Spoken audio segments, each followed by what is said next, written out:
Welcome back to the EV Summit 2021 on day 2 of the EV Summit. Delighted to have everybody joining us here at the University of Oxford's Saïd Business School and our much larger audience online. So thank you very much indeed for joining the EV Summit here today. The EV Summit is, I think, a rather unique event. For me, it's as much about sustainability as it is about mobility. And I'm not sure there are many other events, if any other events, in the automotive sector that really go to the core of the matter around sustainability and the climate change driver that is accelerating the shift to e-mobility. Yesterday, that sustainability message was a core theme, along with investment that's being drawn into the sector off the back of that driver. And those themes will be continued in some of our panels here today, as well as accessibility, which will be another major theme here in the second day of the EV Summit.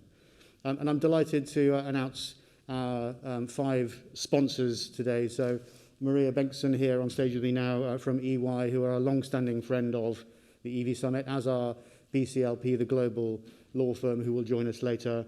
Arup will be sponsoring our Sustainable Design panel, and Wood, our Accessibility panel. Finally, at the end of the day, Greenflux will be sponsoring our Smart Systems and Decarbonisation panel. So a really exciting lineup of world-class speakers. I think this year's EV Summit has brought together the most significant lineup of e-mobility leaders ever gathered together here on the shores of the UK. So a really, really exciting day lined up. And I'm also very, very excited to announce our presenter for the day, who is Michelle Davis, the automotive lead at LinkedIn. And I would be absolutely delighted now to hand over to Michelle to carry on the proceedings for today. Michelle, please do take to the lectern.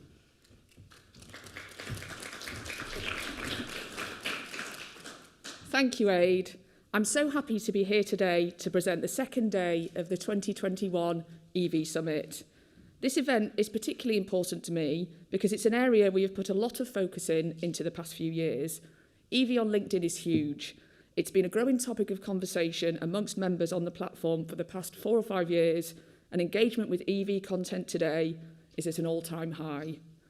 This surge in interest is indicative of a tipping point with audiences, whereby we're starting to see much higher levels of awareness and understanding of EV, which of course is fantastic.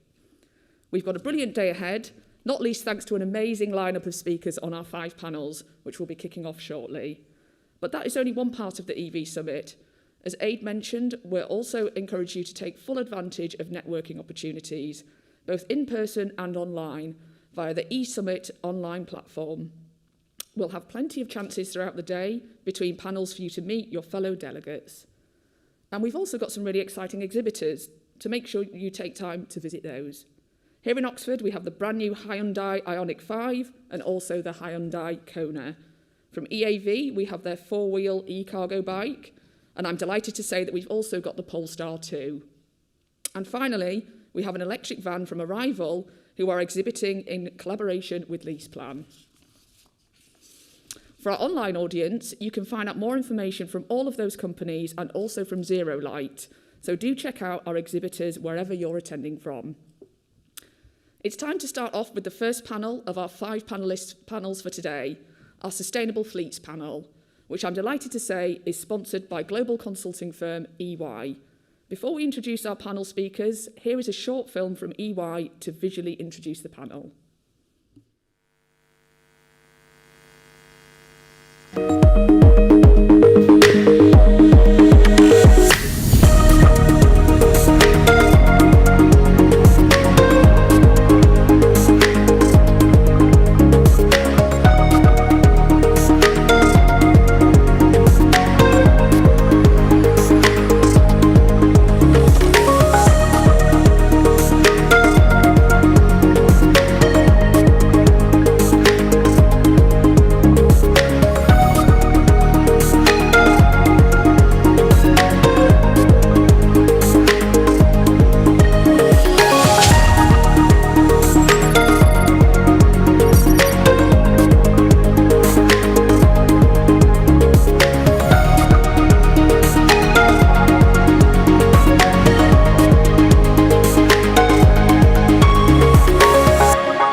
process of electrifying fleets, But how can fleet managers make the boardroom case for electrification to deliver on sustainability targets?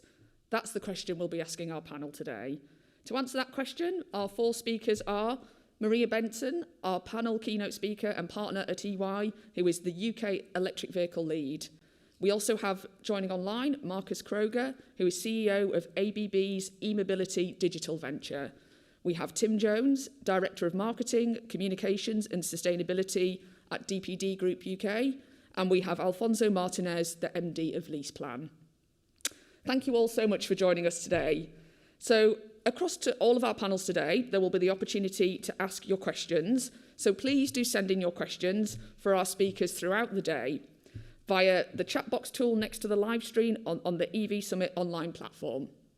Now, to introduce our first panel speaker, our panel keynote, Maria Benson. Maria is a partner and UK electric vehicle lead at EY, and Maria considers decarbonising transport and energy generation to be 2 of the most pressing issues of our time. She enjoys advising fast-paced and forward-thinking clients in the electric vehicle sector and is energised by speaking to innovative companies on a daily basis. Maria, please come to the lectern to open up today's first panel at the 2021 EV Summit.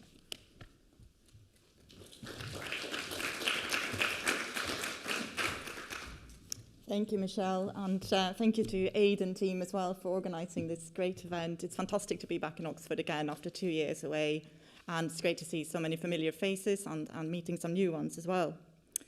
So, the reason we at EY decided to sponsor a panel on fleets is the importance of fleets in the overall decarbonisation of transport, also recognising the complexity and the challenges that fleet operators and companies face when transitioning a fleet to electric.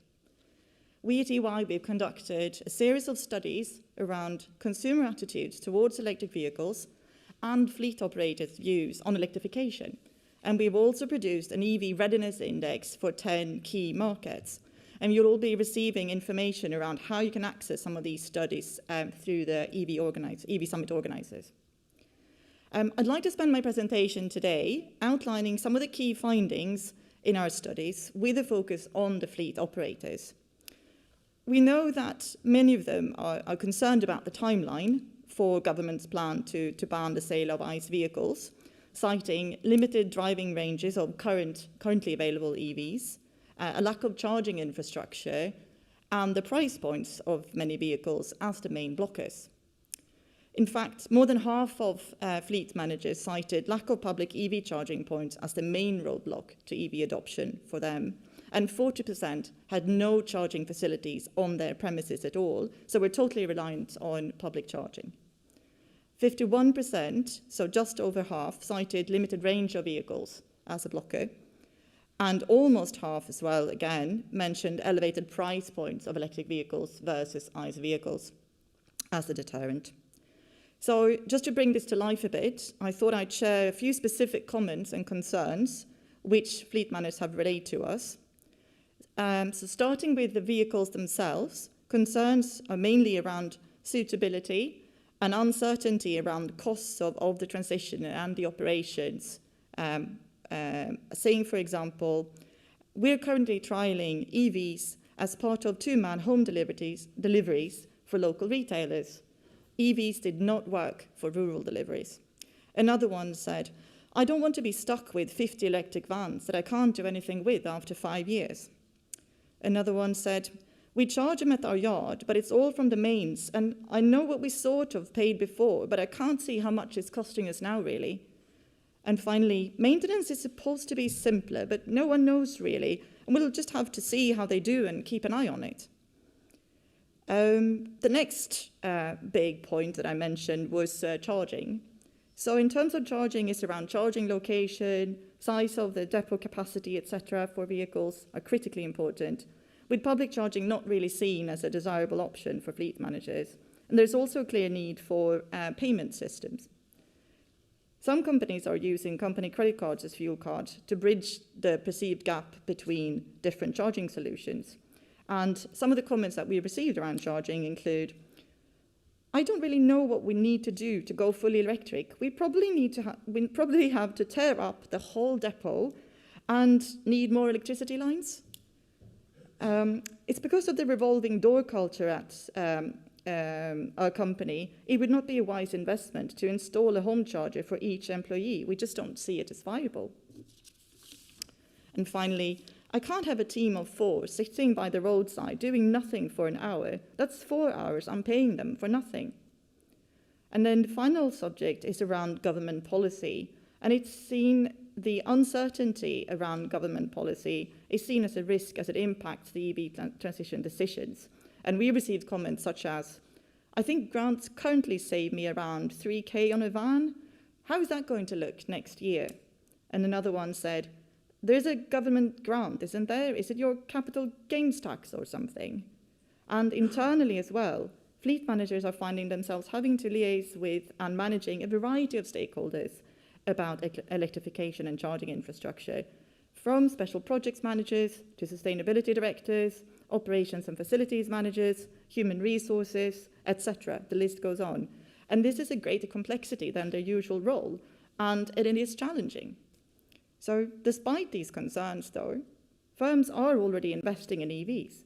In fact, 40% of the firms have increased the total number of EVs within their fleet in the past year, and 30% have already invested in on-site technology capable of generating energy to charge their EVs, such as solar panels. And many firms also recognize the benefits of going electric, and almost half want to introduce EVs within the next 2 years, and looking ahead 5 years, that number goes to over 80%. As one UK head of fleet said, it makes sense to introduce more electric. It brings savings on fuels and tax, and also allows us to advertise as a green brand. So, firms do acknowledge the benefits, but the transition will be complex for many, and having a clear idea of which the stakeholders are, both internally and externally, that you need to consider what your roadmap should look like is very important. And obviously, I would be delighted to speak to anyone who's got any questions or any thoughts around this, around the EV transition, assessing your current fleet, your requirements for your future fleet, including setting out the roadmap. That's all for me. Thank you.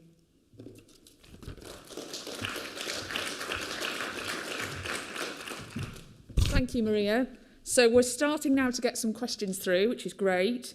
So first one for you, Maria. We have here, how can government further incentivise businesses to electrify their fleets?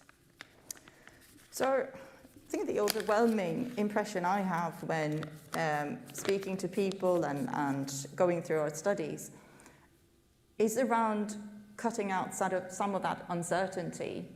It is going to be quite expensive. Vehicles are expensive. Charging infrastructure is expensive. Companies want to be absolutely sure that what they invest in is the best option for them. Also understanding, as we heard from some examples, around what some of the grants look like, how you can make the financially most viable decision for you. So I think for me, reducing the uncertainty is absolutely key. Yeah. And further to that, do you think there's a risk that small businesses who can't afford to electrify in that way might get left behind? Yeah, I definitely think so. And clearly with things like zero emission zones, etc., that may have an impact on some of those businesses, and they find it more difficult to do business, definitely. Thank you. That's great. Okay, thank you, Maria. We'll hear again from you shortly for a discussion when we speak to the full panel. So our next speaker is Marcus Kroger, who is the CEO of ABB's eMobility digital venture. Marcus has headed up ABB's eMobility digital venture since its foundation in 2020, and prior to that, he held a number of top management positions in digital platform, payment and media companies, including HeyCar, Delivery Hero and PayPal. Do start submitting your questions for Marcus now. Marcus is joining us online today, so he's there, which is great. Over to you now, Marcus, to give us your insights. Thanks a lot, Michelle. I hope you can hear me. So good morning from Berlin. ABB is obviously a very well-known global leader in charging infrastructure. ABB eMobility digital venture is fairly new, so I would like to take a couple of seconds to introduce ourselves, if you don't mind. We are a software company that was founded last year to build tools that help fleet operators on their electrification journey, as well as with the optimization of fleet management for electrified fleets. We are hardware manufacturer agnostic. So even though we are part of ABB, we work with any kind of charging hardware. We are partnering with large fleet operators already today and co-innovation partners to actually build those tools in the most customer-centric way possible.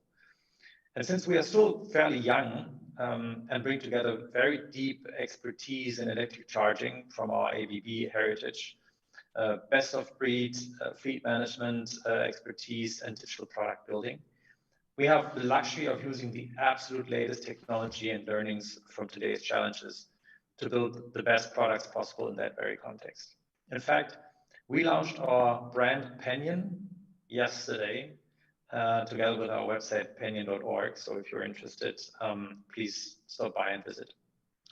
So the topic of today is making the boardroom case for electrification. I think we have heard over the last 2 days that it's not really a question anymore of whether a fleet operator should actually electrify, but it's rather the question of how and when. So, and like Maria, I would like to actually talk a little bit about the factors that drive electrification mostly today, which is cost. Today's cost of a ton of carbon emission CO2 is around 50 euros in Europe. And the predictions go so far to say that in 2030, this price will go up to 90 euros. So it's going to become prohibitively expensive to drive ICE vehicles. The second one is brand reputation. Again, I think we are citing the same sources here. So the EV100 members cite brand perception and brand recognition reasons to be the main driver actually for the electrification efforts. Their customers, their stakeholders expect them to electrify their fleets, right? So, and it's obviously also a very positive thing to stand out in your competitive environment. And then access, and I think Maria also addressed that point already. So major cities like Paris, Berlin, London have actually announced that by 2030, they won't allow ICE vehicles to enter the city anymore. And again, there are already a lot of no carbon site zones in those major cities today. So you can't do business anymore if you are not converting your fleet into electric vehicles. So what the boardroom expects in that context is therefore solutions that and data supporting a transition case that ensures business continuity and operational excellence at the end of the day. So you need to understand which vehicles to switch and to replace with which other vehicles that can actually fulfill their needs. And you want to have reliable information on which infrastructure to buy and to install so that you don't spend too much and your setup still makes sense in 2 to 10 years from now, right? So we have a product for that. We built this product together with our co-innovation partners over the last couple of months. Once you've electrified your fleet, you need to consider a couple of additional factors. You have scarce and limited grid capacity at your site. You have different energy tariffs and peak load challenges, and you have quite sophisticated interdependencies between dispatch schedules, the vehicles, the infrastructure, weather, payload, operatives on the ground, etc. And you need software to reconcile and negotiate between those different stakeholders and interests. And we also build a product with that. So again, as mentioned in the beginning, we are working with co-innovation partners. In this case, we are working actually with Amazon on such a product, a platform that combines charge site management, workflow management, charge planning and scheduling, as well as usage analytics and notifications. So in the midterm, I think it will become necessary from a fleet management perspective to combine those things also with traditional digital fleet management. And while we have actually focused on those 2 areas at the beginning now, transitioning fleets and managing fleets and fleet charging, we will at one point, through partnerships and also selective developments of certain features, combine that with traditional fleet management. So if you're interested in hearing more about our products or in partnerships with us, please let me know and contact us. Thank you. Thanks so much, Marcus. Now let's hand over to some questions that we've received from the audience. Yes. So first one here. One of the main challenges businesses face when trying to electrify their fleets is the higher upfront cost of EVs and charging infrastructure compared to petrol or diesel vehicles. What will it take to bring prices down to a competitive level? Well, on one hand, I think, again, it is important to understand what you are buying and what you are investing so that you don't spend too much on things that you won't need anymore in 2-3 years. And number two, I think that technology progress that we are seeing, have been seeing over the last couple of years, has been significant, and prices have come down quite a bit. So with additional subsidies from governments, I think that case will become more and more reasonable. But again, mostly the most important concern beside costs is obviously the implications of not electrifying for those other reasons. So, and to make sure that business continuity and operational excellence are being maintained. Thank you. And another question here. How is running an EV fleet efficiently different to running a conventional fleet efficiently? Again, you have so many more different stakeholders all of a sudden, right? And we talked about the role of the fleet manager who was in charge of assets, vehicle assets. Now that needs to combine with charging infrastructure, for example, right? So that needs to be combined with making charging the vehicle an essential part of operations. When before filling up your gas tank was not an issue, it was a couple of minutes. So you actually have to be very conscious about where to actually integrate that into your processes. And therefore, this is not unsurmountable, obviously, right? You just need data and intelligent, very intuitive, very clear assistance from software, from somebody like us, companion. We want to be the companion of the fleet manager in that journey so that they are not overwhelmed.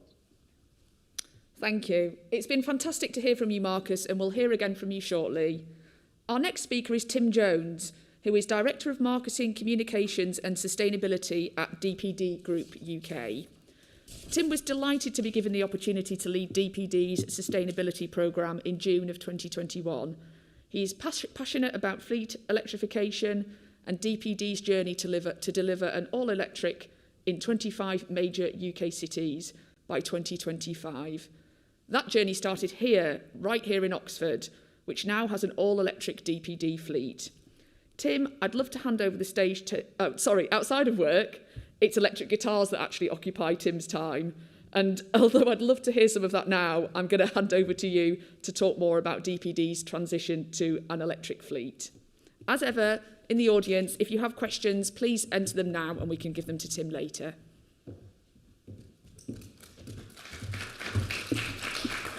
Thank you, Michelle. It's wonderful to be here, and trust me, you would not want to hear me play the electric guitar.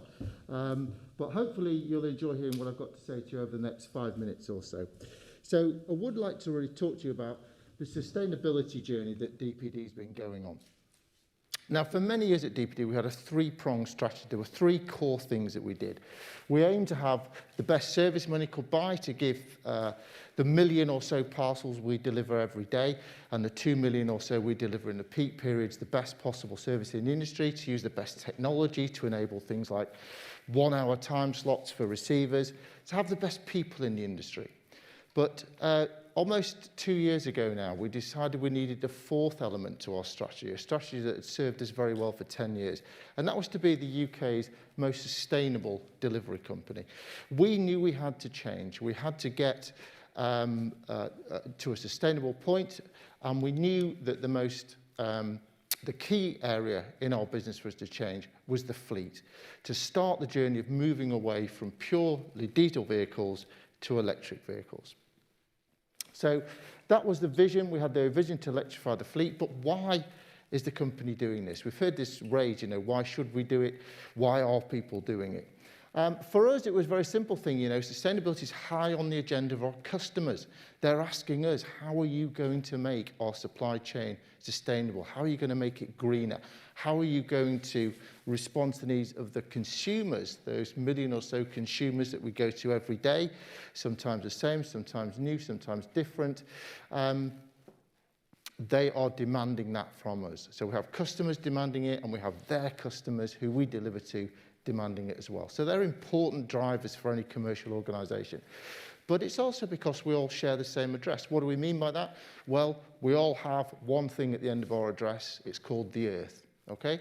And we need to do everything we can to protect the Earth and to ensure the activities that we're operating on the Earth are sustainable. So those are some of the key drivers for us at DPD. So how do we start this journey? We've heard already from some of the speakers the barriers that you face.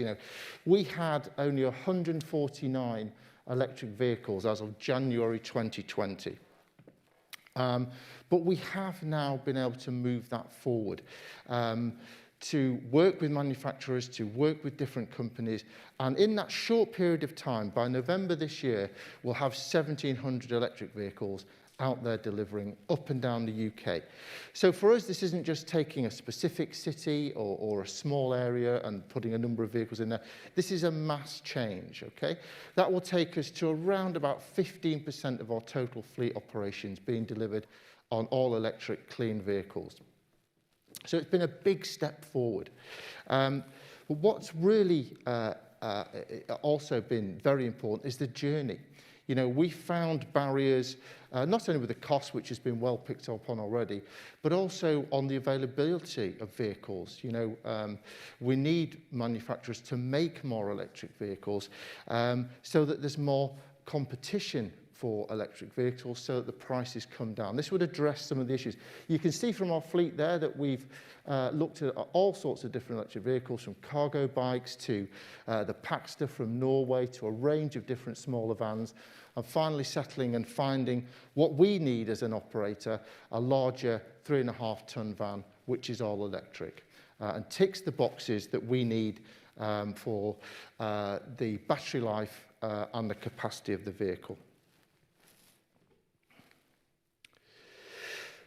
We do not want to rest there, though. This is a journey. We've got to 15% or so of our fleet. The journey has to go on. So we've set ourselves a vision that Michelle alluded to, which is a strategy we call in DPD 25-25-25, because we like catchy project names. But more important than that, it's a worthy objective, because it will allow us to get now 25% of our volume delivered in 25 cities, the major, largest cities up and down the UK, on all electric green vehicles. And that will cover about 25% of the population. And to continue the 25 theme, the idea was to deliver this vision by 2025. And I'll come back to that point in a minute. So you can see there really, in terms of the volume of parcels and the size of our business, how that journey would go as we move through to 2025. So I'm running out of time, so I will come to a rapid conclusion before I get the red card here. But as we heard earlier on, Oxford was the first city in the UK, so it's a pleasure to be here again today, that we deliver to only on electric vehicles, for all the reasons that I've mapped out and talked about this morning. So as a final thought, I'll just say to you, there are a range of other things that make us sustainable apart from fleet. I've focused on fleet today because that is a key interest of topic. But I would say finally that our 2025 ambition, I can announce here today, has formally been acknowledged by our group as a key part of our strategy to move that goal forward to as early as 2023. So a good start, I think, from DPD, a lot more to do, and an ambitious target in order for us to meet it. Okay, so thank you very much for attending. Thank you.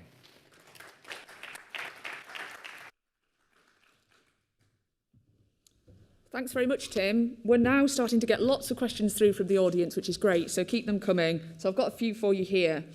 So first one, are DPD interested in wireless charging to reduce the hassle and cost of plugging in, etc.?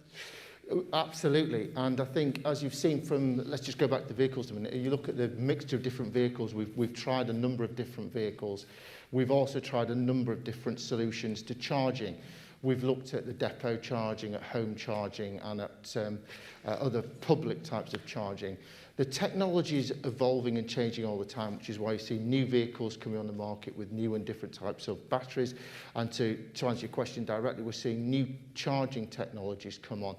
What's important for us as an innovator is to work with other innovators to find the latest and the best solution, because we are in many ways an embryonic or nascent market here, and we need to look at all the different avenues that may well take us forward. Thank you. Another one here. So will EVs last longer than diesel vans under DPD's demanding requirements, or will they need to be replaced more or less regularly? Very good question, and one of the reasons and some advice for us to the smaller fleet operators you talked about before, trialling and testing these vehicles is absolutely crucial.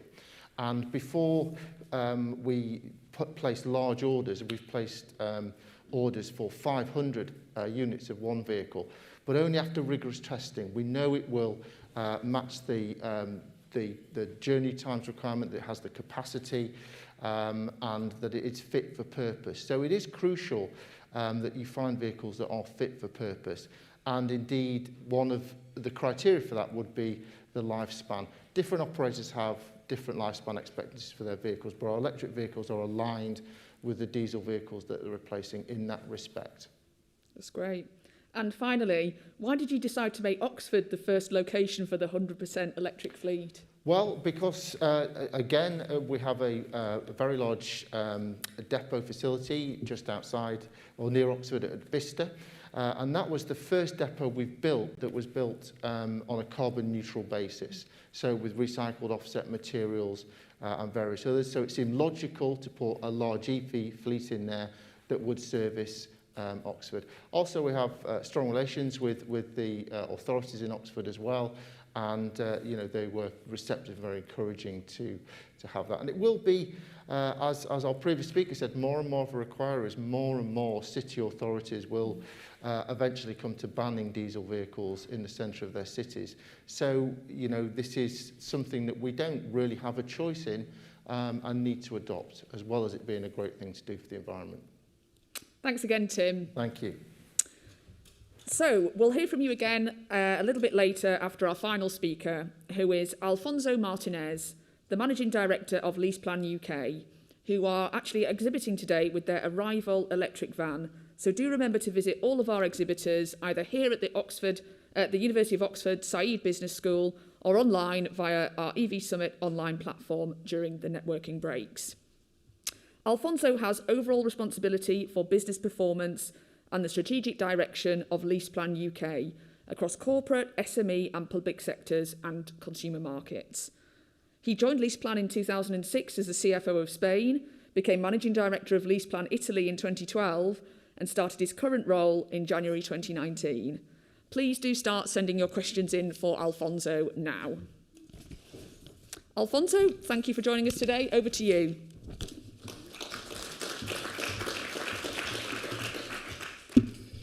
Thank you, and good morning, everybody. And oops, sorry, I'm not a good communicator like Dean is. It's amazing, you know. Now I feel embarrassed. Well, I always feel embarrassed speaking publicly.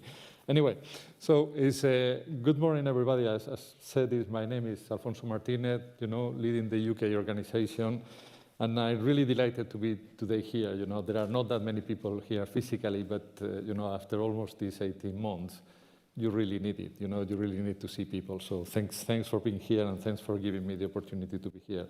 But it's not only just that, you know, I think it's the case that we have today, the board case for fleet electrification is something that is very important.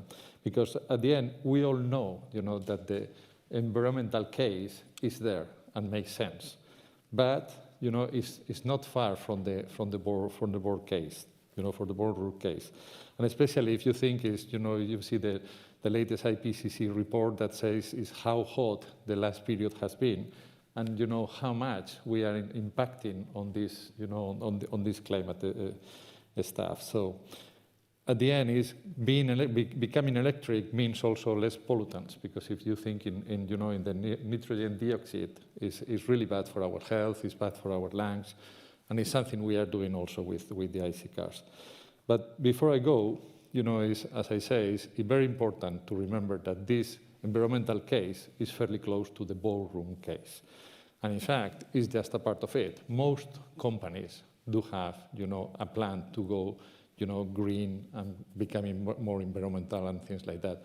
But what going green means is exactly that, going green. And I think is what we have seen from DPD is a very good example of that. So then there is no, especially I will say to the fleet managers and for the people responsible for their own companies, don't be shy, become electric, become green.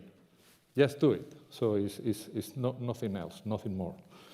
And of course, if we can start talking about money, because that's important. When you have a business responsibility, at the end of the day, you have a P&L, you have stakeholders, they are looking after you and they are looking at your money. But at the end of the day, electric is cheaper than IC. And why? You can start with the fuel. Both petrol and diesel are expensier than electricity. And if you charge at home, it could be even double the price that, an IC car it is. But, go to maintenance. Maintenance is really, I drive an electric car now for 2.5 years. I've been once in the garage. And for a warranty repair, nothing to do with the maintenance. So, and I have had a tire change just because, if you want, I'm very pushy. I love to drive in the difficult roads of Wales and things like that, and then I use winter and summer tires. That I know is not a fashion in this country, but I still do that. But that's it, and if you think is also from a government standpoint, they are facilitating it. It's the initial moments of that, and they need to do something clearly. Is if you think in the BAK, in the benefit in kind for this year is at 1%, compared, I don't remember, an 18% for a normal IC car, more or less. So it's very clear on that. On the vehicle excise duty, a full electric car, don't pay that. And you can keep going on. All the plug-in cars are getting up to £2,500, on the initial investment. Although I will say, if it is with this plan, it's something that this plan needs to take care of it. And it's the grants that are also for the charging points, both at the workplace or at any house, any home that you can do that. Very clear. So I think I keep going, it's just making the case. And it's been already said, is the electrical cars are more expensive than the old combustion cars. But I will say it depends how you do that. Because if you think in lease plan, you don't need to think on the initial cost. And I think it's something lease plan has been very good already for more than 60 years, is in making this business, and making the other business run with our cars on the operational leasing. So we think about that, we take all the risk, and then you should think on the total cost of ownership for you over the lifetime of the vehicles. And I think, as Tim was saying, we are doing a lot of experiments because it's so new. You need to try every single brand, every single make, model, understand what is going in there, and try to make the best choice for you, in our case, and for our customers. And then is something that has been said, range anxiety. If you think about that, nowadays, already we have, most of the cars do have 150 to 200 miles. Even there are cars that have 300 miles of real, range capacity. So with that, I would say most of any of us can manage. And as I say, I live in London, I go regularly to Wales, I do this 260, 290 miles, and I go into an area that is not very well organized from an electrical standpoint. I've never been let down by my car. So this means that the anxiety is there, but more and more, is when you see, the percentage of your battery going down, you can start thinking, okay, it will be a charging point close by. It could be a 22 kilowatts, it could be a 7 kilowatts, or it could be whatever. It could be a rapid charge 43, and even the famous Tesla, the supercharger with more than 150 or Ionity. But at the end, I think we are getting there, so it's less and less a problem. And if you think now is what the last, is things that we see, it seems that the government is serious putting rapid chargers available to everybody. Because that's true also, is the ones that are coming electric now are the pioneers and are suffering probably a bit more than the others. But that will become the normal. So and I think the sooner you get adapted to that, the best for you, as as a company, as an individual, because when everybody starts to follow to have the pain, then this means that for you is completely over. As I say, driving a fully electrical car for more than 2 years, I remember the first few weeks, and especially going on with my wife on the car and says, are we going to get there? And what do we need to do? Do we need to stop for lunch here for a charge? These things are over. Now you drive almost fairly naturally. And then we have 2030. It's a threat, but it's a clear threat, okay? And this is a clear threat that means that we have to go electric, yes or yes. Some hybrid cars will be available till 2035, but that's it. So the sooner we do it, the best. Unless someone, finds some specific or ultra modern technology that can make it up, we will have to be electric. And then we are asking with the business, we are asking with our fleet managers. 82% of the fleet managers that we were asking a few months ago are saying that their company do have, a clear vision, a clear vision going electric. And 41% of these says that they would love the company were more ambitious. So it's at the end of the day, why? Because the fleet managers do see what's going on, do have also the responsibility with themselves, and also talk to the drivers. And the drivers are asking for it. And and the fleet managers then ask for it to their boards. And of course, the politicians do want electric to go because we need it as a world, in fact. So I think it's not too much to say. So the decision is taken, the board case is closed. We need to go electric, and in this case, here you have list plan for whatever we can help you with. Thank you very much.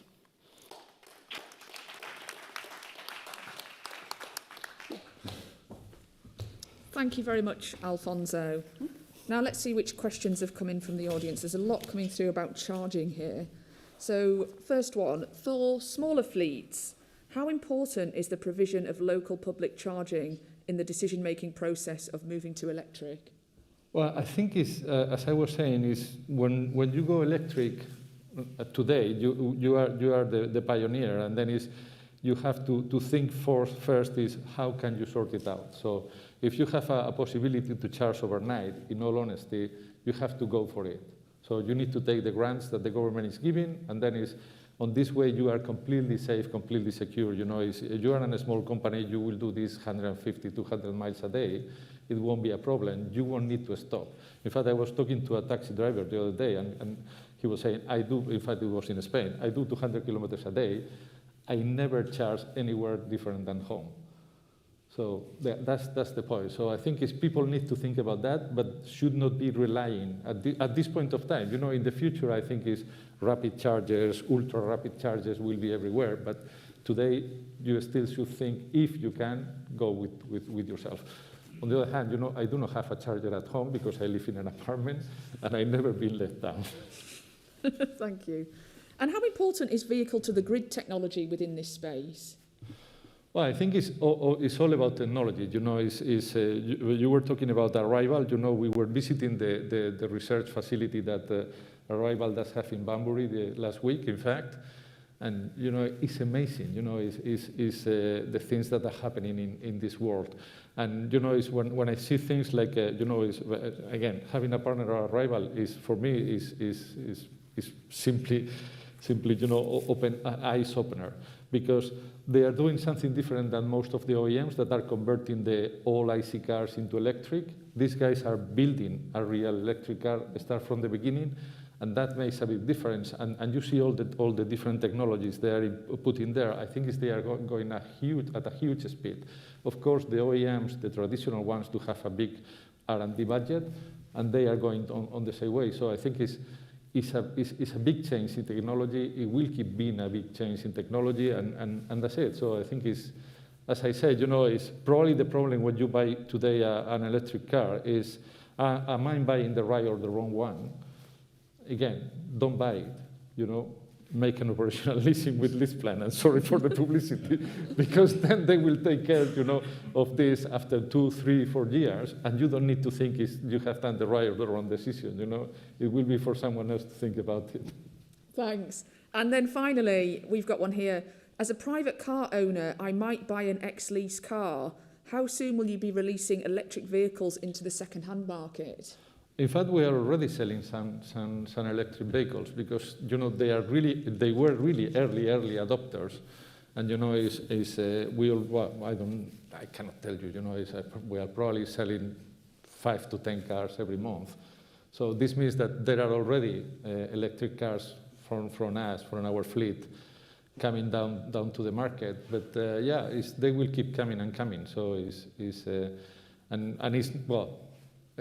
just a matter of being, if you wish, at this point of time, probably lucky, because I think they will be a lot more. I think it's the biggest year of a start of having real, is passenger cars on the market was last year. If you think now, probably 1 out of 5 of our cars that we put new in the road are electrical. So this means in 2, 3, 4 years, they will be a lot more. It's still a bit early to get a used car. But as I said, at this point of time, it won't make a big difference between a new or a used car, if you do that with the proper leasing option. Thank you, Alfonso. So we're now going to bring all of our panel back together for the final Q&A, where they will be asking questions of each other. Maria, as our panel keynote, may I ask you to start the discussion by asking a question of one of your fellow panellists? Absolutely, delighted to. So Tim, I think you were referred to as a pioneer there, which is a nice place to be, but perhaps a bit daunting. So I was wondering, are there any barriers or perhaps any learnings that you, in your position, would like to kind of let other fleet operators know about? Yeah, I think one of the key things, we've all touched on the cost of electric vehicles. In the van market where we are operating, probably twice the cost, roughly speaking, from a diesel van that we would have used to an electric. And clearly that is a barrier, that's before we even get into the charging that we've talked about for many companies.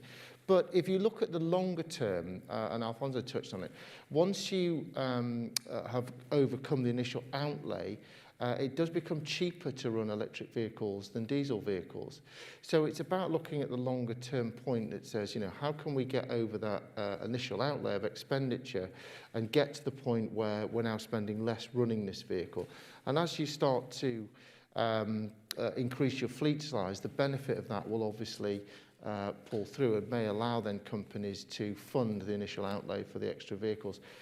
We would also hope as well that due to the demand that we're all hearing about today, that there will be better supply and that manufacturers will move into this quicker. As in any market, when there's competition and there's more people trying to serve the same customer base, competition leads to innovation, leads to reduction in prices, leads to better technology, and therefore, hopefully, as we get going on this journey as an industry, we'll reach that point quicker where it's easier to adopt and therefore leverage the benefit of the lower running costs in the future. Charging, hopefully similar approach can be taken and better technologies and more available technologies become available. At the moment, for those of us that are old enough to remember, we may feel it's a bit of a VHS v Betamax scenario. We're waiting to see which technology emerges. We need to get to that point quickly so that we can move forward. Thanks. And Tim, would you like to go on to ask a question of another panellist? Yeah, I'd really be keen to hear more from Alfonso about how he thinks as an industry what else we could do to speed things up. Well, as I say, it's a matter of bravery, of courage. I think it's more and more people need to go electric. On the other hand, I think we are still, very much tied on the capability of the manufacturers. So it's clear that we won't have as many cars as we could like to put on the table. So I would say from your side, and I think We have a very large delivery customer. I will make more publicity today. and if you see, they are doing more or less 2/3 electric, 1/3, IC, because of course you still need to find the right balance on between, as we were saying, the different charging points, the mileage that you do every day, and so on and so forth. But the more and more you are able to get, again, is either by yourself or with the help of people like us and and other companies, is that just the right way to go? And of course, keep will come in. I was yesterday on the commercial vehicle show in Birmingham, and I was seeing a hydrogen van, and it's clearly, especially for you DPD, the large trucks, the vans, the large vans, and things like that, probably will move into hydrogen because it makes a lot of sense, because it's the right level of investment and return. But most of the other vehicles, I think electric is the right answer. So just go there, and again, here we are if you need it. Okay, thank you, Alfonso. Thanks, Alfonso. And would you like to ask a question of one of your fellow panelists? Well, I think is for Marcus that we have him a bit, out of sight. Data is very important on this trip, and we are building data as we move, And if I think in LeasePlan we were so proud of having years of data, but now it's years of data of IC cars. And then this is helping somehow some of our customers to take the decision to move into electric. But is how do you see? Is how do you see the capability of companies like yours in becoming real, data lakes where we all can just source information to make the right decisions going forward? I agree with you, Alfonso, that is actually the holy grail to really understand. So first of all, collecting data and then understanding data, drawing the right decisions and conclusions from data. Actually, this is one of our key roles, that we can work with as many customers as possible to analyze the implications and enhance findings with additional data from other sources. Again, especially with our ABB heritage, understanding where charging infrastructure technology is going and what the implications are of that technical progress on efficiencies and on operational strategies is absolutely crucial. So we would definitely like to be of assistance here and help with findings in an anonymized way, obviously. I mean, we're working with co-innovation partners. It's absolutely clear that we are not disclosing any individual information unanonymized. But we definitely see a lot already today, even though we are still fairly young, and we can share those conclusions. And I think this is, by the way, one of the secrets how to actually move forward with electrification of vehicles, transportation, and fleets in particular, that the individual stakeholders of this ecosystem need to talk to each other. They need to really exchange ideas. They need to share notes. They need to try out things together and not work in silos. And I think this is the key to success, because we have all the same motivation. We are striving for a clean, sustainable future of transportation, of fleets in this particular case. We are intrinsically motivated. Actually, again, I'm putting a team together right now here in Berlin. Every single candidate that joins the team is 100% convinced that they are working on the right cause. This is their biggest motivation, right? So I think with that in mind, it's definitely very likely, even if we are working together, that this progress will be much faster than most of us can anticipate today. Thanks, Marcus. And Marcus, finally, do you have a question that you'd like to share with one of your fellow panelists? Yeah, I mean, it's interesting to see what cooperation models are already out there in the market. I would like to ask you where you would like to see more cooperation than it's existing today. Is that for me? Sorry, who was that to, Marcus?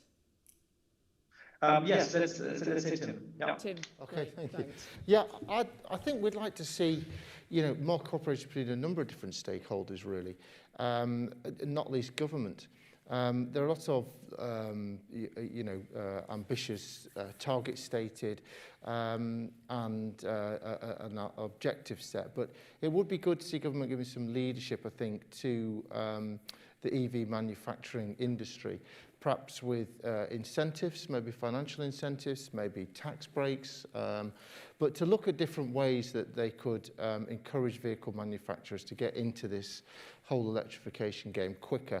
It's great to say we don't want new sales by 2030, but we've had, 150 years of ICE? And perhaps to turn things around so quickly, it would be great. I believe mainly in the market, that the market will find a way through competition and through innovation. But to stimulate that market, I think, is where we need to see some collaboration from government. Governments right across Europe, by the way, and elsewhere in the world, to incentivise those manufacturers in whatever way they see fit or whatever way they see as being more impactful. And I think another great area of collaboration would be to look at how different organisations can work on charging. For example, things like agnostic charging hubs for fleet operators. That would help the fleet managers we've talked about overcome one of their biggest barriers. Can big companies and big energy providers work to create an association which is agnostic, that people can join so that their fleet can charge at these hub points? I believe there already is one in London, but we need one in every city, and then one in every town, and then one on every industrial estate up and down the country, so that we don't have vans, HGVs and other sorts of vehicles drawing diesel. They're going to the agnostic hub charging point. So I think these are the key sort of areas for collaboration to help move everything we've been talking about this morning forward quicker. Thanks, Tim. So, all there is left to say is a big thank you to all of our panellists for opening up day 2 of the EV Summit 2021 this morning with such excellent e-mobility insights. And thank you to our audience for all of your great questions. Please do keep those coming throughout the rest of the day. Now we're going to take a break for networking. For those of you in person today, please head out to our atrium to chat with your fellow delegates. And for our online audience, please take advantage of our networking tab on the EV Summit online platform. Wherever you're joining from, we'll see you back here for our next panel at 11:15 UK time.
So let's fast charge straight into our second panel, investment opportunities in the transition to zero emission vehicles, which is sponsored.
Welcome back from our first networking session of the 2021 EV Summit.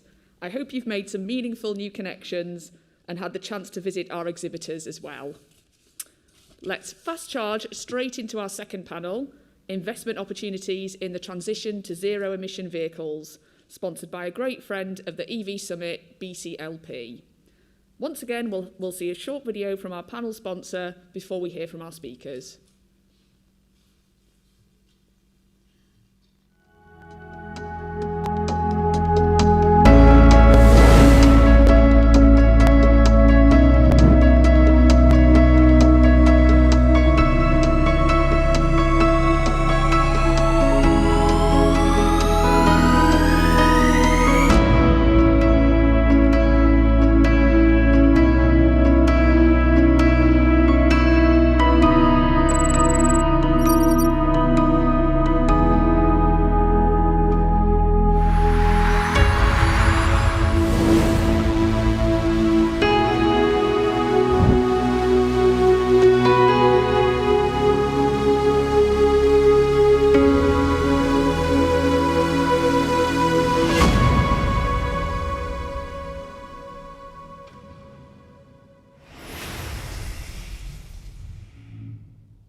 On this panel, we'll be asking, how do we open up investment opportunities in the transition to zero emission vehicles?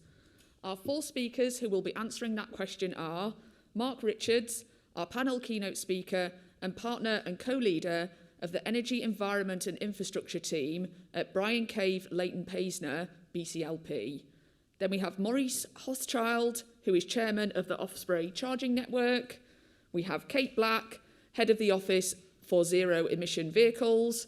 And joining us online, we have Victoria Whitehead, who is Head of Infrastructure and Transport at Lloyds Banking Group.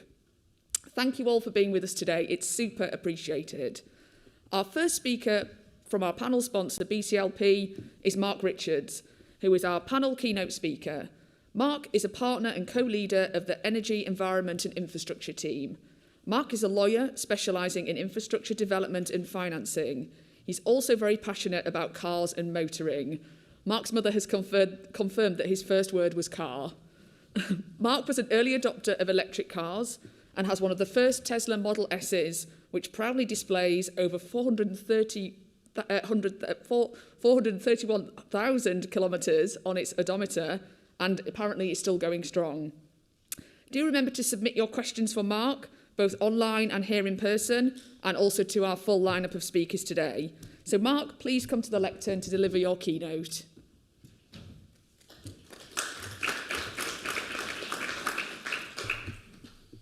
Well, thanks, Michelle, and really good to be here. And I want to pay tribute first to the GreenTV team, to Aid and to Rashida, and to all of the team for making this possible. It's great to see so many people here and to make this possible, and the logistics involved must have been amazing. So thank you again. I really enjoyed the past day or so.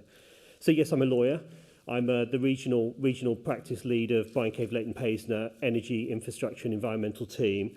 And I lead the zero emission vehicles practice globally at BCLP. And together we bring lots of legal disciplines together to help our clients mitigate risk and document their deals, hoping to help them capture and enhance value in their transactions, whether it be M&A or whether it be investments or whether it be partnerships. And I wanted to first thank GreenTV as well, and also to thank our panellists for getting involved. I set Aid a big challenge, which was to get a panel together that I really wanted to really capture the essence of some of the discussions around investment opportunities, investment challenges in the zero-emission vehicles space. And I generally believe we've succeeded that, so it's fantastic. So thanks again for being here. So how do we open up investment opportunities to zero-emission vehicle sector? Well, we act for many clients, many of them are investors, and frankly, as lawyers, we need to listen, and also we need to scribble. We need to write down their deals, and we need to close out their transactions and get them to where they need to get to. So we try and listen, we try and learn a lot from those transactions and trying to capture what they're trying to achieve and trying to capture the value they're trying to achieve in those documents and those positions they're making. And I've had an opportunity to see a few of these deals in action. So from my perspective, I think my one takeaway is one word really, and that's simply, I think investors want certainty.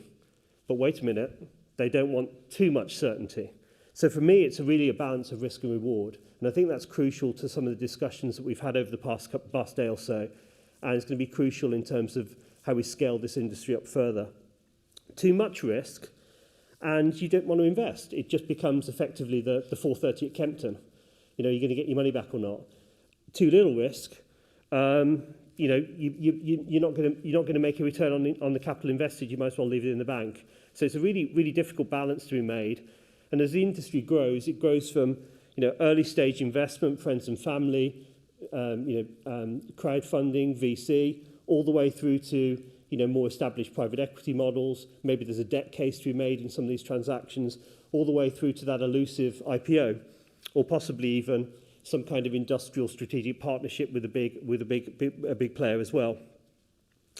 So for investors, they need to anchor their capital. They need to determine their risk and their return appetite, and they really need to understand the addressable market and whether there's likely room for growth and there's room for some exit.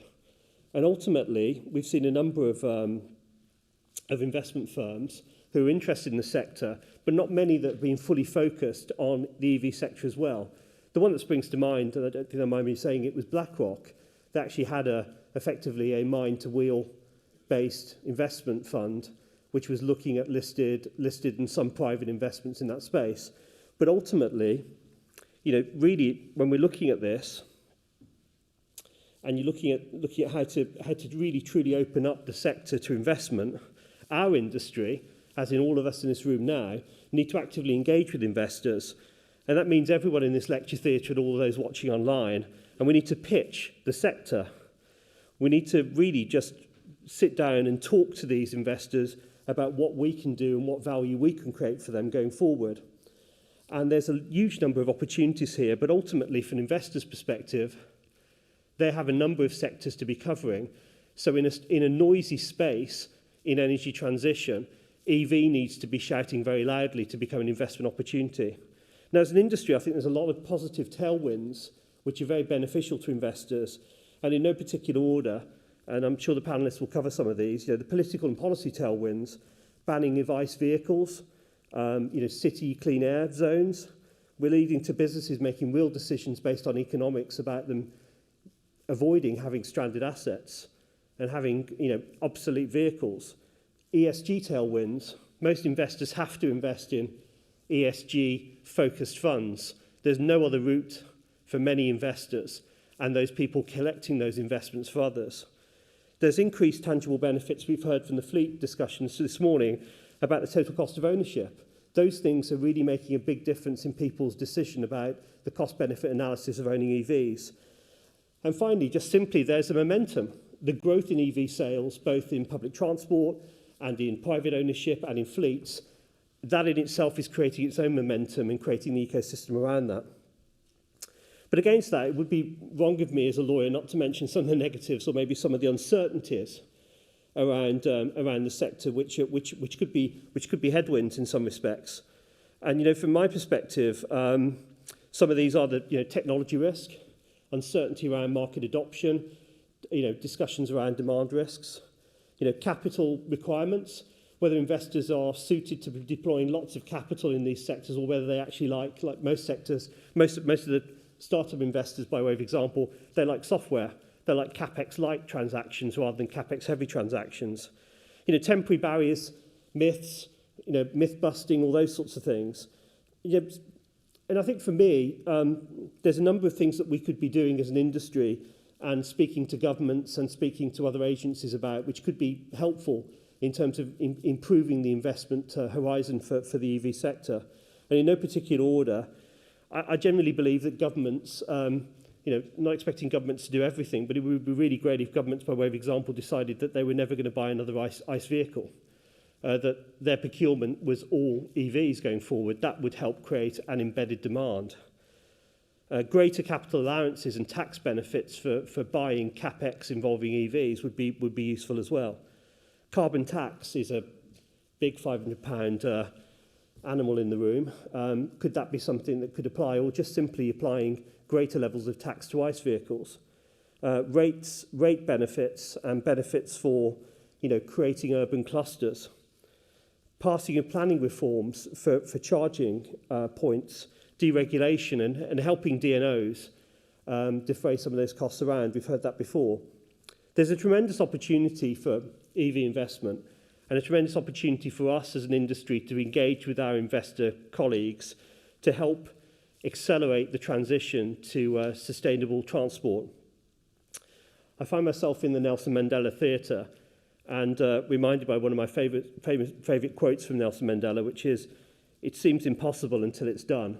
And looking back after 3 years of sponsorship of the EV Summit as BCLP and seeing the amount of momentum this industry has had, we're getting close to moving that impossible to getting it done. It's going to take another 10 or so years, but it's going to be a fantastic ride and a real opportunity to engage investors fully throughout that process. And thank you very much.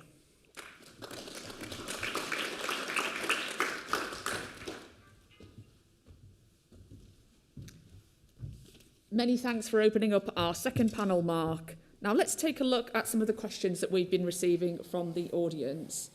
So first one here is, where are some of the most important emerging e-mobility markets outside of Europe, China and North America?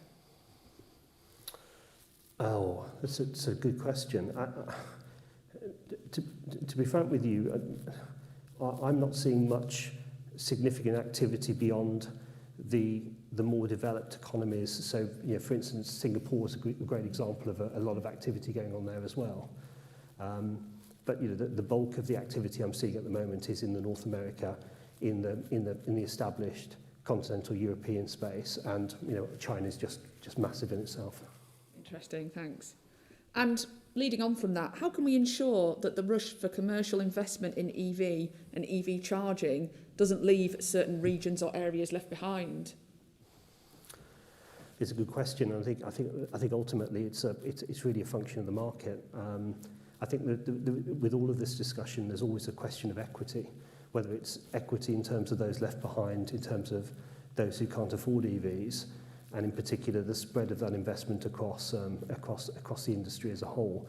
I think ultimately governments will play a role in terms of helping imperfect markets, but the markets will find a way and they will prioritise that investment. I think there's inevitably going to be some situations where there's going to be an inequity around the investments. Thanks very much, Mark. We look forward to hearing from you again later alongside your fellow panellists. Next up, we have Maurice Hothschild, who is the chairman for Offspray Charging Network, one of the UK's leading fast charger networks. Maurice has been involved in infrastructure development and financing for more than 30 years in Europe, North America and Africa. Maurice is passionate about our ability to invent technology and use finance to simplify and improve our everyday lives. Do send your questions in for Maurice, who I will now invite up to the lectern to speak at the 2021 EV Summit.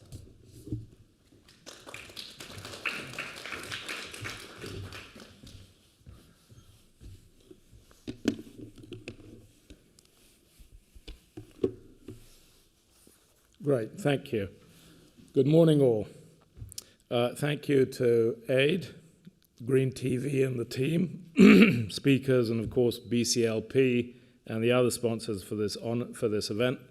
It's really an honor to be here, and clearly logistics were considerable effort, and that's noticeable. I have a confession to make. And I think the EV Summit is the right place to make it. My favorite car was a petrol-fueled V8 BMW M3. It was loud, heavily polluting, and pretty uncomfortable. My wife positively loathed it. My friends called me a drug dealer, although I think some secretly envied it.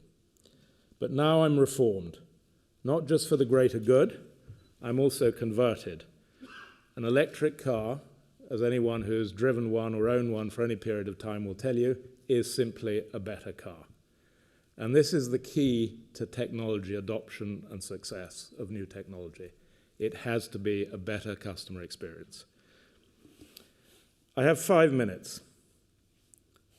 Osprey is a public operator of rapid chargers, a CPO.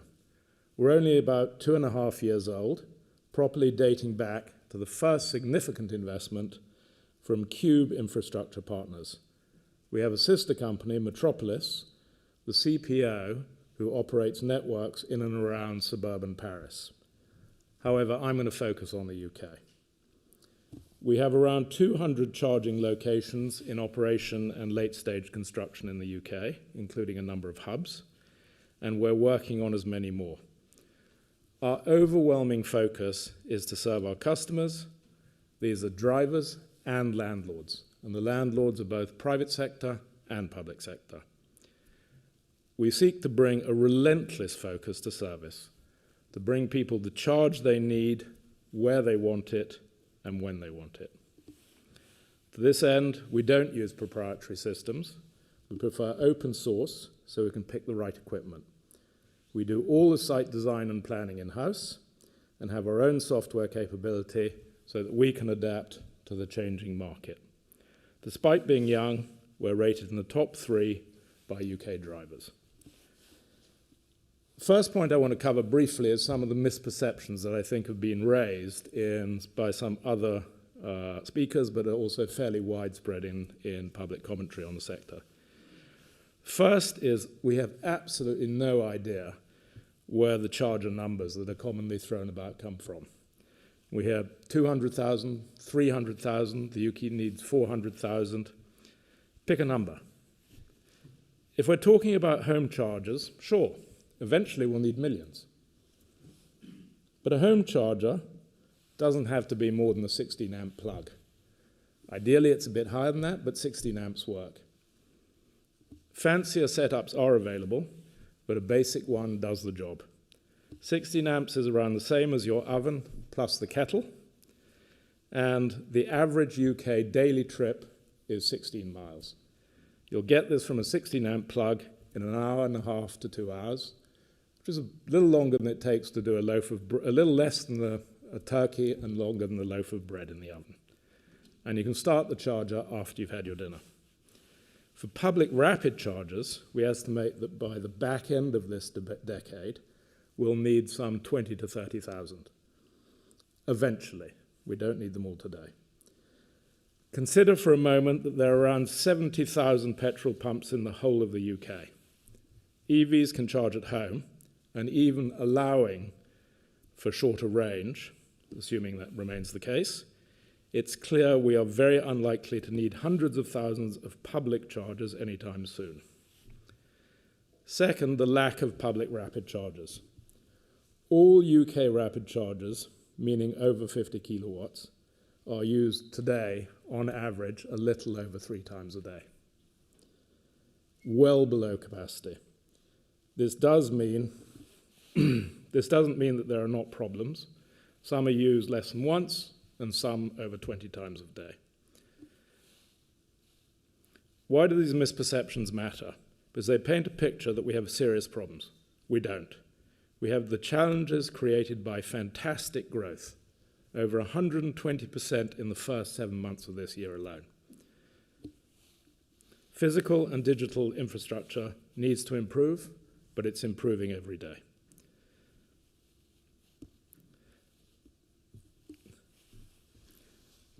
To wrap up, what are some of the investment opportunities before us? First, at this growth rate, we certainly need more infrastructure. So we've heard from others, infrastructure of all kinds: workplace, domestic, public, charging. This creates a wide number of opportunities. Property development, alternative MSAs adjacent to the motorway, but not at the MSAs. In underused city parking for urban users, with cafes for Uber drivers. Software. Software is at the heart of the experience, from managing the network to payment and billing. Companies like Mina and Power are doing great things to make charging easier, more accessible, and manageable. EV ownership increases domestic electricity consumption by 20, 30, 40, or 50%. This creates opportunities for smarter tariffs and smarter meters, and again for software.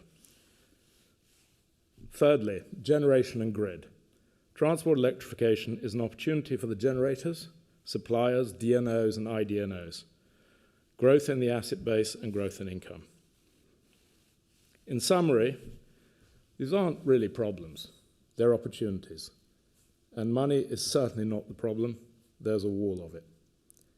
It's not often that we have both the challenge and the opportunity to rise to meet generational, truly historic problems. Transport electrification is one of the main solutions to the twin blights of climate change and pollution. Let's all get on and do it. Thank you.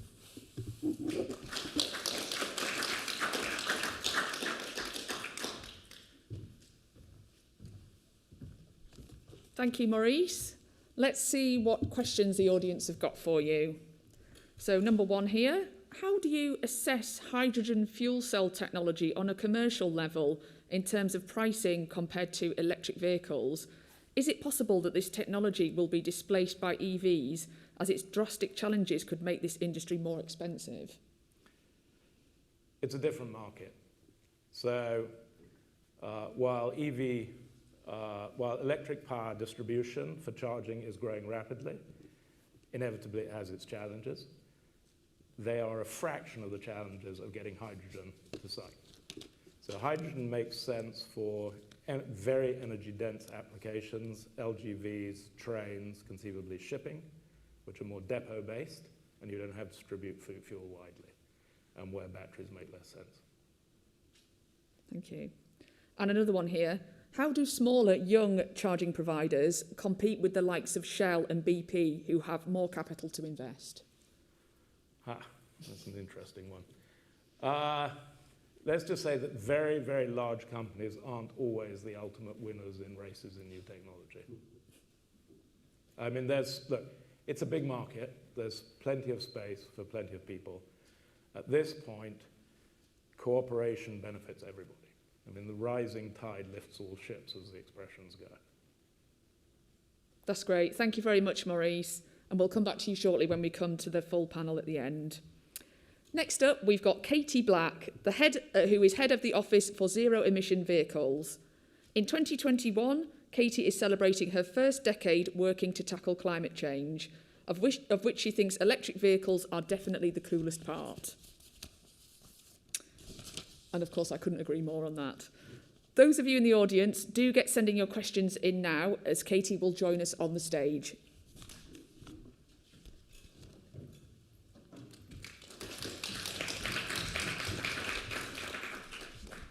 Hi, everybody. Thank you so much for having me today on this panel. I was really happy to be invited to discuss such an interesting topic. And actually, I joined the Office for Zero Emission Vehicles in November 2020, and therefore this is my first in-person event in that role, so it's quite exciting. So yeah, my arrival in the Office for Zero Emission Vehicles coincided with the announcement of the phase out of the sale of internal combustion engines in 2030. So that was a big moment, a big time to be joining the team. And going back to what Mark was saying about risk and reward, I think certainly from a government perspective, this is when we see that risk associated with investment in electric vehicles and the associated infrastructure start to decrease, because the direction of travel is now completely clear, particularly for cars and vans. And in July this year, the government published its transport decarbonisation plan, which sort of fleshes out strategy for the wider transport sector. And earlier, again, this year, combining this with the new Carbon Budget 6 announcement, the UK is definitely on a path to an accelerated transition to an 100% electric car and van fleet. And it's therefore all about how we can make it happen, and as fast as possible, rather than debating if and when. And again, to pick up on what Maurice was saying, and I loved the positive picture he was starting to paint, there are things that we can point to and really great signs to say that we're off to a good start. We've got over 500,000 low-emission vehicles on our roads, and we're up to 25,000 public charge points now. And to be honest, we've started to see so much market activity this year since the announcement of the phase-out dates, both in the auto industry and from CPOs in the energy sector, that sometimes in government we're struggling to keep track of it all and keep our sort of list of this updated. And you know, only this week we saw a really exciting commitment from Electricity about their announcements to deliver 50,000 on-street charge points by 2025. You know, that's big. Also, we're seeing the Prime Minister himself take an increasing personal interest in this agenda. His team don't really leave us alone. And this is particularly through initiatives such as the Build Back Better Business Council, and bringing together industry to think about how we can come back stronger from COVID-19. But just to echo again what my fellow panelists have said, as with any sort of really ambitious system transformation programme, there's an incredible amount still to do. There are both opportunities and challenges, and we all need to be working together to ensure that everybody can play their part. At last year's spending review, we secured funding, or government funding, to continue supporting the plug-in vehicle grants, which we see as really important, our various charge point grant schemes for the next couple of years, and got the go-ahead to develop the Rapid Charging Fund, where government will support the market to install high-powered charge points up and down our motorways and A roads by investing in the upgrades required to the electricity network. And we are working really hard behind the scenes to develop the plans for this, and we'll be really excited to share more with you soon. In July, we published the first version of our 2035 delivery plan. Now, this document, I hope, is helpful, but what it does is set out in one place for the first time the sum total of government activity underway to achieve a successful transition. We really hope that we can use this as the sort of start of a conversation about what this adds up to, whether it's enough, and what we all need to be doing collectively together, and we'll be updating it all the time. And it covers the work of both my team, the Office of Zero Emission Vehicles, but also our sister teams in BEIS, Net Zero Electricity Networks, and the automotive team. And we've organised our work around this one mission to support the 2030 and 35 phase-out dates. And in the same way, it will be absolutely essential for the energy industry, the automotive industry, and charge point operators to come together to achieve our shared goal. And again, this year, we've seen really positive initiatives like the EV Fleet Accelerator or the Road Transport Transition Committee, which is bringing together people like Automotive Council, Electric Vehicle Energy Task Force, the SMMT and the BVRLA to work with government on what we need to do next. And this is just great because it allows us to discuss and develop a shared understanding about what we think needs to be done and what the assumptions sort of sitting behind that are. So our next step this autumn will be to publish an electric vehicle charging infrastructure strategy. We spoke to a lot of stakeholders about this earlier in the year during our research phase, and this will set out government's vision for the charging infrastructure required to support the phase-out dates, particularly during the transition phase, as we're sort of calling it, during the 2020s, ahead of reaching that steady state where every single car and van in the UK is electric. And of course, we're obviously trying to set out an action plan to address the challenges with achieving that vision. It's also going to serve as our response to the recent CMA, the Competition and Markets Authority, report into the charging infrastructure market. And I guess the key sort of thing that we're trying to think through is how do we move away from supporting early adopters and getting both the vehicle markets and the charging infrastructure markets off the ground? How do we transition into ensuring that EVs are a realistic proposition for absolutely everybody? And ministers are clear that they want the rollout of charging infrastructure, in particular, to be market-led wherever possible. So obviously this conversation is not finished, and it won't finish either with the publication of the infrastructure strategy. I think I'd just love to hear your thoughts about how government support and intervention can evolve over the next few years to support what industry is trying to do in the best way possible, and to ensure that we can secure the absolutely massive benefits that clean vehicles have to offer us as a country. Thanks.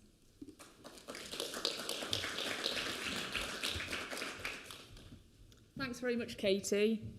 We've had a number of questions come in for you, so I'll kick right off. Here we go.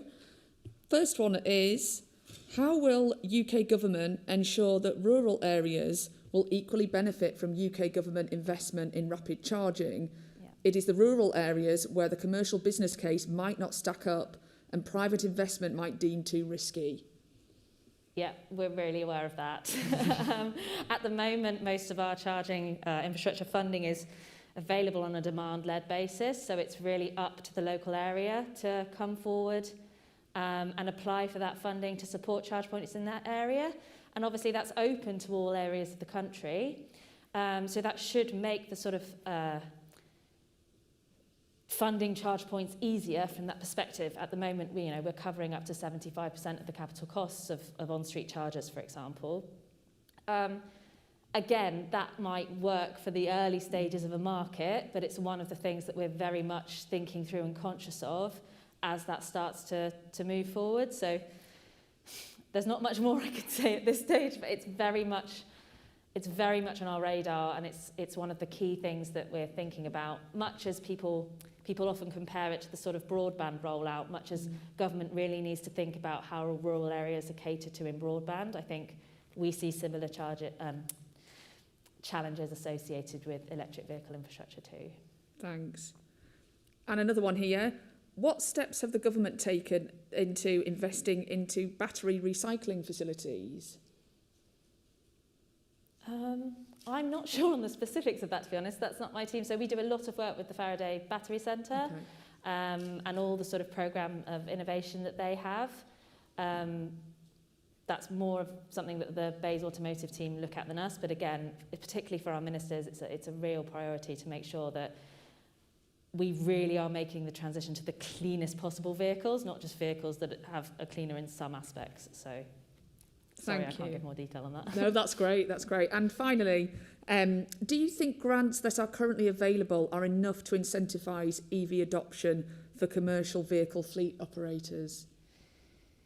Yeah, that's a really good question. I think as in the process of putting together the charging infrastructure strategy, we've identified that we've probably got more work to do on understanding the needs of fleets. And obviously there's different types of fleets in terms of vehicles and in charge, and in terms of how the drivers use them, and whether they're at a depot or whether they're charged on private premises or on street. So again, at the moment, charge point grants are available. We've got a range of different grants available. I think we need to better understand that need from fleets, and we're very interested in working with industry to help us understand that, so that we can look at how the offer that we have needs to evolve to ensure that we can support everyone, and also not provide support where it's not needed, which is a bit of a risk of how we're set up at the moment. Thank you, and thanks again for sharing those great responses with us. So, last but not least, I'm delighted to say we have Victoria Whitehead, who is the Head of Infrastructure and Transport at Lloyds Banking Group. Victoria joined Lloyds in 2001 as a corporate banking graduate before moving into infrastructure and project finance in 2004. Victoria and her team provide dedicated coverage and origination to corporate clients and investors within the infrastructure and transport space. As ever, please keep your questions coming in for Victoria, and Victoria will be joining us now on the virtual stage. Hi, thank you. Hopefully you can hear me.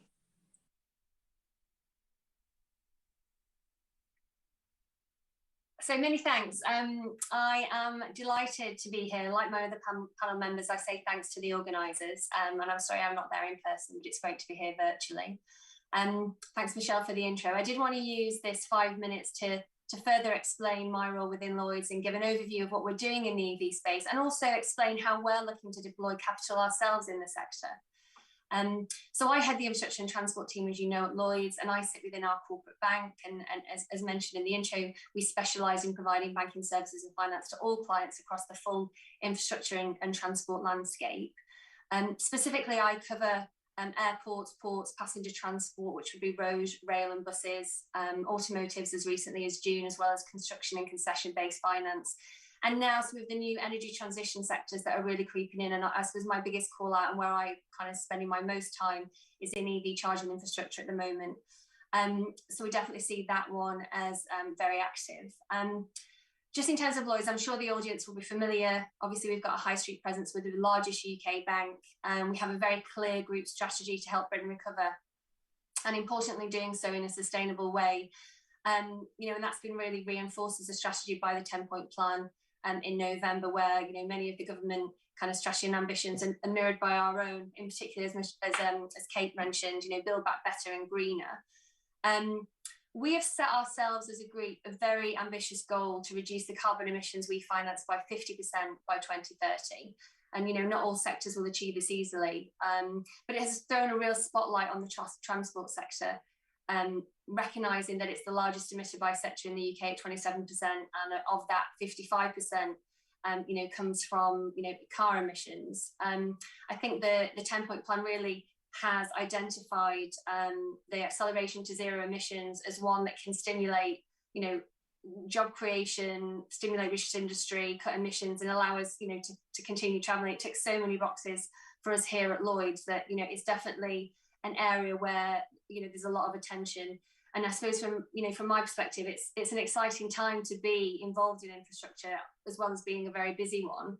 And also from my perspective, you know, the 2020s will be a critical decade in terms of helping the transport sector decarbonise, and we need to make some real progress during that time. So, as I said, you know, I sit in the corporate bank at Lloyds, and we're working really hard to understand the EV market and the stakeholders within it. And from our perspective, you know, this is a new an asset class for us. We definitely want to engage and build banking relationships with the equity and the stakeholders involved in this market at the start of their journey. There's certainly a real focus, I think, on the EV charging piece, as Kate has mentioned. And I think there's recognition that we need to be investing 5 times faster than we currently are. So we're actively looking at different finance solutions, whether that's through project finance or asset finance. But I'm sure you've heard through the summit, you know, some of the key challenges and barriers to EV charging infrastructure is very much the lack of certainty on revenues. It's interesting that, you know, in terms of investments that we're focused on, and I'm keen to hear kind of the rest of the panel's thoughts actually on where concessions might play a role in terms of, you know, the pace and scale that's needed for charging infrastructure, and what maybe the government can do. And I would echo kind of Kate's comments there in terms of, you know, using broadband potentially as a model or as a sector that we can look to, where for rural areas where the economics maybe aren't quite so attractive to the private investor, and it can't be demand-led, because actually, there's a bit of a race to the ground for kind of city centres and highly densely populated areas where there is more revenue certainty.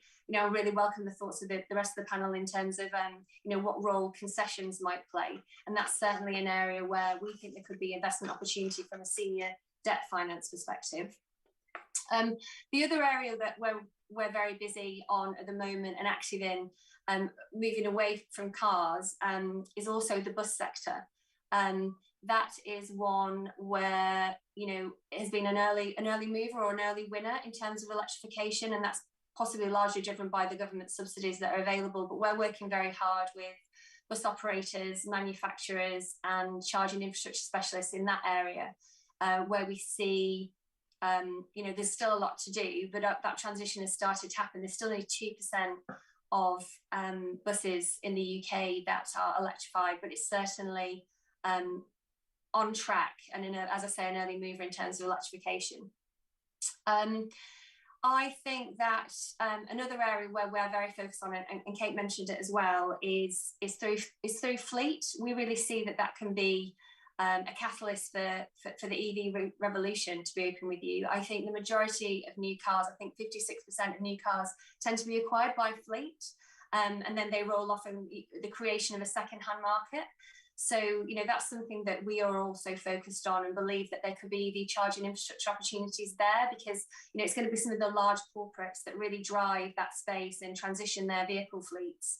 And also we're able to enter perhaps into long-term contracts to allow EV charging infrastructure to look at more economical from a charging infrastructure provider perspective. So that's definitely something that we're focused on in terms of investment opportunities.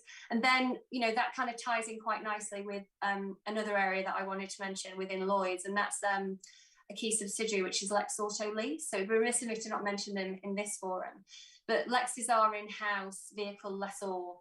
It's the UK's largest vehicle leasing group with 350 vehicles on the road. As a business, it's also very much supporting the EV transition. And the group's wider target of reducing emissions that we finance by 50% by 2030. So, we're looking to, and I don't want to speak too much on their behalf, so I think one of my colleagues actually might be there on the ground today. So please do let me know if you'd like to engage with Miriam. But I think one of the key messages is that at Lloyds, what we're trying to do, recognising that we think the fleet market is it could be a real catalyst to EV transition. We are working actively with Lex, kind of on the EV side, to think about how, as Lloyds, we can, on the infrastructure finance side, provide finance for the needed EV charging infrastructure. So that's certainly an opportunity that we're looking at the moment. But yeah, I suppose to conclude, overall at Lloyds, we think this is an exciting area. There's lots to be done. There's still, lots of potential barriers, particularly in the public charging infrastructure, that we need to unlock. To create, to allow access to infrastructure finance, for example. But I think at Lloyds, given the kind of the tools and the teams we have in place and the strategy we have as a group, it's certainly our intention to, put our arms around this sector and look at how we can support it. Thanks, Victoria. Some great insights there, so thank you for those. So we'll move on to some questions now from the audience. We've got some coming in here.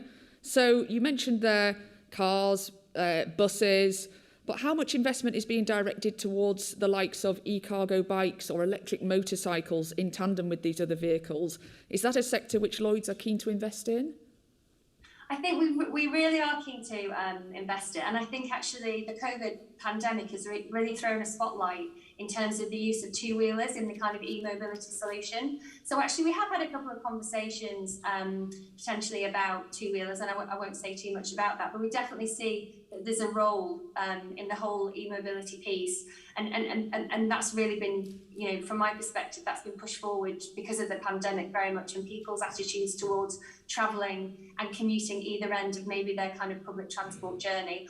But obviously, two-wheelers, if you've got a long distance travel, that's not going to solve the problem overall, but it's definitely part of the jigsaw. That's great, thank you. And then another one. What factors do Lloyds consider when looking to invest in the e-mobility market? Well, look, as I said, we're very UK focused, so that is our primary geographic remit. In terms of e-mobility, we absolutely see it as the way forward. In terms of e-mobility, I suppose the key areas that we're focused on, as I said earlier, is kind of EV charging infrastructure and creating a landscape for the UK that is ready as we transition out of petrol and diesel, by 2030. I suppose one of the other areas that we think there's a lot for technology to play a role in this, as we go through generations, the way people use vehicles is going to change, and car ownership could change. Fleet, even within our fleets, we're talking to clients who want to right size their fleet, so that actually they don't have assets that are kind of laying idle, etc. So what technology can help them have a more mobile fleet? So there's certainly lots of ideas and things that we're talking about with clients going on at the moment.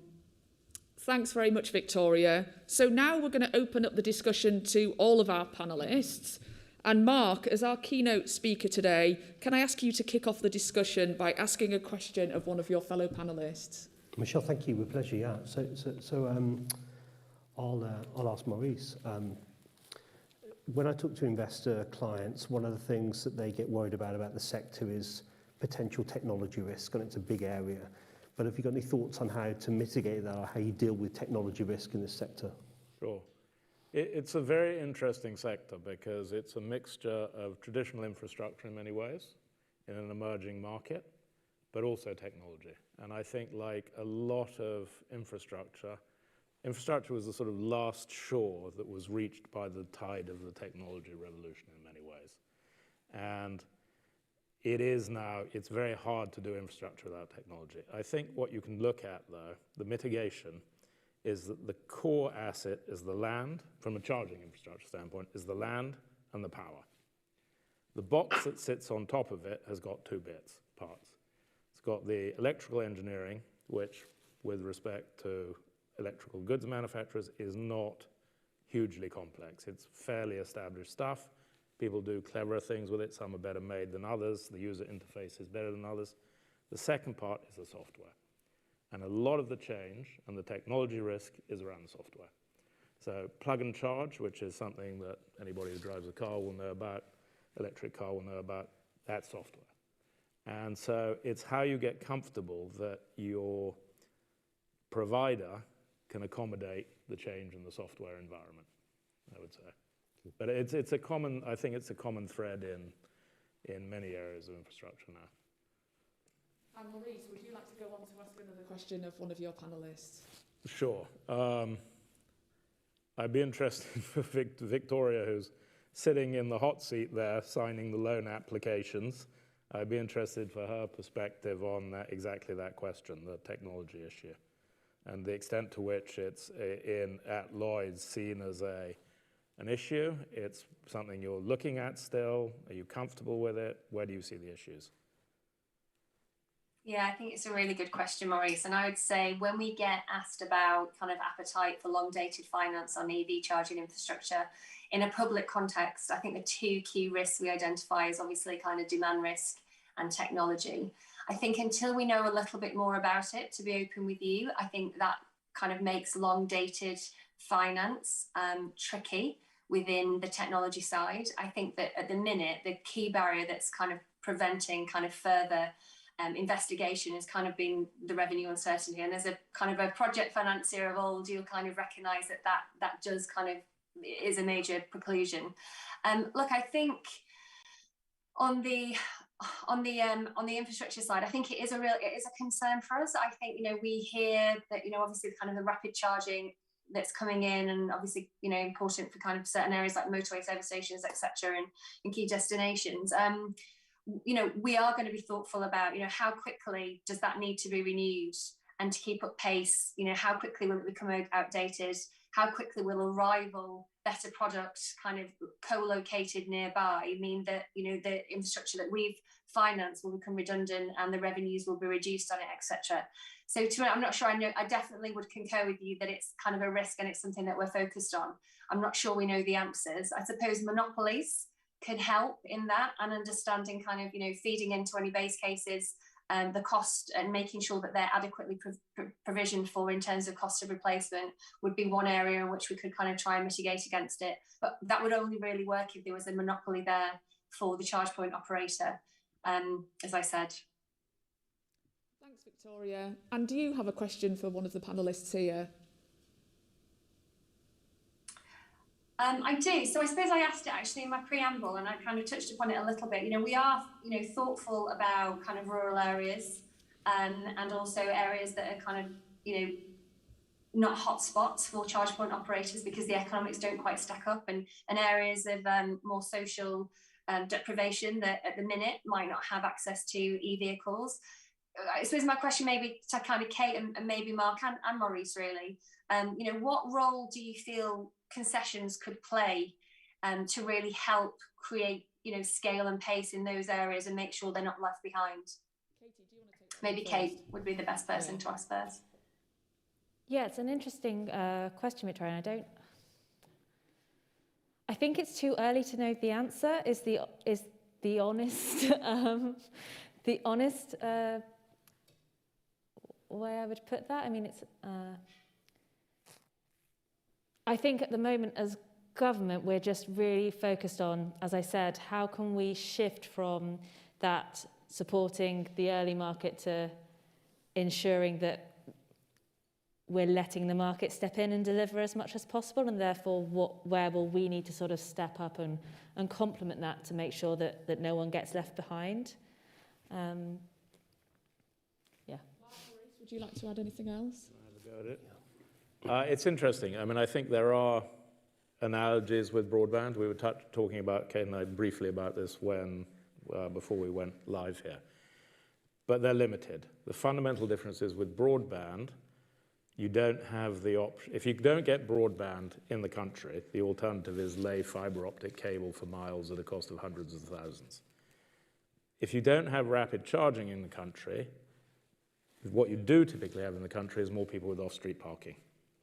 So you can charge at home. So rates of home charging in the country are much better. So what you're really talking about are long-distance routes used by country dwellers in remote regions, the Highlands, the centre of Wales, stretches of the A1, things like that, and it comes back to a grid cost. So a lot of this question comes back to the grid, and it comes back to the potential rapid charging fund. And I think, yeah, I mean, concessions have been used. They're used by the French. They do have an application. I'm not sure that the complexity would be my first choice of the method here. No doubt OZEV is working on a scheme that looks at equalizing cost of grid or something based on usage, and we'll look at that going forward. But those would be my thoughts. Just a quick one for me, just to say that we're in an emerging technology at the moment where we're seeing rapid amount of data being collected, and clearly there is an opportunity for government and industry to get together to make sure that we don't end up with, want a better expression, white elephants, £30,000 on rapid charges that are not used. They're literally almost coat stands. So when you see some of the great work that Chris and his team are doing at Connected Curb, to see Lambeth getting these wonderful fit for purpose charging ports in those areas of some deprivation in Lambeth, but they're being used. There's a good utilisation there. You can see where some of those concessions and those local authority need-based projects are really, really cutting through. It'd be interesting to see when you have the consultation, if we can get some proper data around this, we can actually see these routes that are needed rather than people wanting to just open charges for the sake of opening charges and putting a sign on LinkedIn that they've opened a charger. I mean, ultimately, we want charges that are fit for purpose in the right locations, and we need to do. I know it's easy to say this. We need to just try and avoid as much as possible social inequity when we roll out into zero-emission vehicles, because it's really easy to leave a lot of people behind here. Thank you. And finally, Katie, do you have a question that you'd like to share with the panel?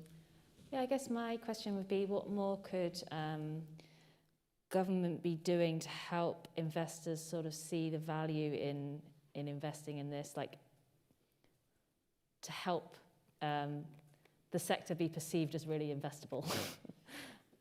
Who would like to take that first?